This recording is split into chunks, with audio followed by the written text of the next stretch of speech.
Dumako naman po tayo sa ating third walk-in complainant na sina Ferdinand de los Reyes, Mark Flexus at Milagros Hermosa mula sa Caloocan City. Kanilang nirereklamo si Maricris Lastinado Rojas dahil sa bouncing check at istapa. Ayun, nandito po sila. Okay. Magandang umaga po. Magandang hapon po, ma'am. Siguro yung ibang upuan. Dito Magandang hapon, po. General. Sermonya. Hi Sir Ferdinand. Kulang ba ng upuan natin? Tatayo na lang sila. Kahit tayo So nandito po si Mark, April, parang multiple staff pa to, no? With maraming complainant. Si Ma'am Milagros at saka si Sir Ferdinand. Ito po yung bouncing check. May mga cheque po kayong dala? Meron po ako isang dala rito at yung mga kasamahan ko meron din po. So go ahead po. Anyway, habang siguro subukan natin kontakin ang ating Chief of Police para on board siya sa ating usapin ngayon dyan sa Caloocan. Si Colonel Sir, bali sa Bulacan. Flores. Saan ba to? Bulacan po siya. Taga Caloocan po kayo, Ako pero taga Caloocan po. Bulacan po nangyari yung Hindi, Bulacan po nakatira yung kinocomplain. yung kino-complain nyo. Pero saan po nangyari? Anong lugar po sa Bulacan? Sa San Jose. San Jose. Barangay Gaya-Gaya, sir. San Jose del Monte, Bulacan. Tama ho ba yun?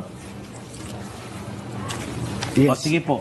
Ito po Ano sa- po yung panawagan nyo? Ito po kasi, General, ang pangyayari nito, dati ko po siyang kasamahan, dati ko po siyang boss sa Makati Express Cargo Services.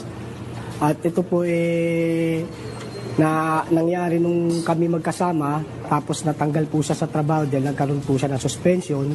At nung umalis po siya, isinama niya po ako sa kanya na meron daw po siyang bubuksan na isang kumpanya, tracking company na ang pangalan ay Kaiti Movers. At dahil nga po naman sa dati kaming magkaibigan, ako'y nagtrabaho sa kanya. Subalit sa pagtatrabaho ko po sa kanya, sir, hindi niya po tinupad yung pangako niya na sasahuran ako kasama yung mga kasamahan ko po. Sila po. Hindi, sila naman po ang case na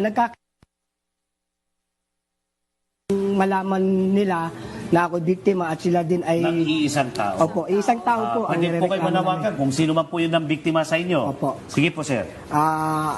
Tinatawagan ko po si Maricris Tepase Rojas na magpakita sa amin, huwag mo kaming i-block sa Facebook, harapin mo yung kasong ginawa mo sa amin.